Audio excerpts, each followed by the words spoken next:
Oh, there's a question there. It's really hard to see with the lights. Wei Qiwu from Taiwan.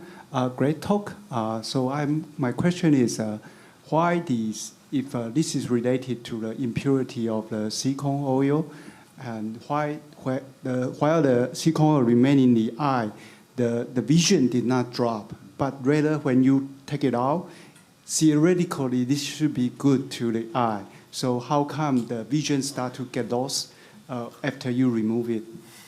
Yeah, so it's a really good question, and we get asked every year. And the answer is that no one fully understands the chemical or cellular levels, problem. So I can't give you a definite answer. My personal feeling is that the retina is under oxidative stress while the oil's in, and then you reflood the eye with all of these lovely things in your BSS solution, and to some extent it's like a reperfusion injury to the retina. But that really is speculative, so but gives some example of how it could work. Super. I think we also saw two types of visual loss for silicone oil in the paper that Johnny referred to. There are the group of people that lose vision upon removal, but there's also a subgroup of patients that steadily lose vision whilst the oil is in the absence of any other explainable condition. So some might still lose vision at the time when the oil bubble is in, when you've got the oil fill over the 3 to 4 months that you're waiting to take it out. But it's more dramatic when it happens upon removal because you're more likely to notice it, but you may not be looking for it before. Well, the patient comes in saying, I can't see anything, that's why you find it, but it's easy to explain away reducing vision in Markov detachments with a variety of other confounding factors.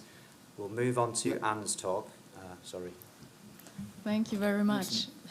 So thank you for this theme, and to be honest, it is indeed a hot topic these days, and I will show you why. So what are we talking about? To keep it short, it's a kind of microplastic, but as you can see here, it's an organic compound with a carbon chain, and instead of hydrogen, the binding is with fluorine. So this bond is so strong that these PFAs are kind of indestructible, and they have the name of forever chemicals, if you might have known yet. So there are more than 4,000 different PFAs, and just to name two of the subgroups, those are. You might heard about two movies which investigated such chemicals, and PFAs were an issue here. So unknowingly, you are using PFAs every day. It's in the environment, and it could be in the groundwater. So you can absorb PFAs through your food, water, or air every day, and recently it was detected even in the blood. So over 80 years, PFAs were already used, but health risks were neglected for a long time. But more and more scientific studies show that there is indeed a higher risk for endocrinological dysfunctions and also an increased risk of some cancers. Even your kids can get PFAs through normal products via the skin. So these days, you might heard that a lot of PFAs are going to be banned or are already banned. But not everything, because we don't know all and how they are used. Just think about other countries or continents, how the regulation is there. So the next problem is that we don't have suitable substitutes to change all the PFAs, especially in medical devices. And now we are coming to our issue. So did you know that you are using daily PFAs? Because they are in several contact lenses and even in eye drops. So I tried to find how much PFAs might be inside, or if there is a safety risk or anything. But I didn't find a lot, so just a statement from the Australian optometrist that, yeah, there are PFAs inside the contact lens, but it's safe to use. But we don't know, okay? So as you might be all retinal surgeons, this is the list you are using maybe every day.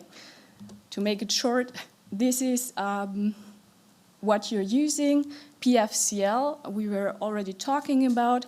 It's in octane, decalene, and some gases. So if those are banned, what are we using? We are facing this really.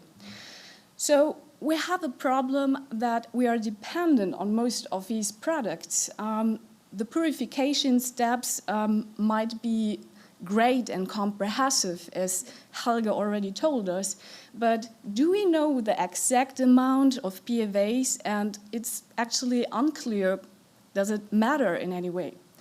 And we always have to take care that even if it's just a byproduct in the manufacturing process, we still have to look about the environment, okay? We are responsible for that. So what do we have to do?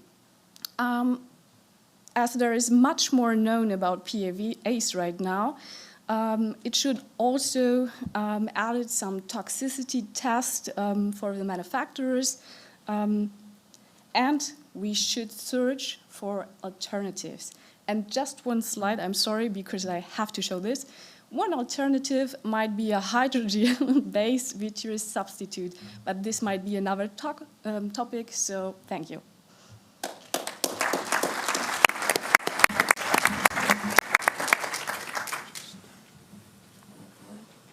Fantastic. Go on. Thank you, Anne. I think the timelines on this that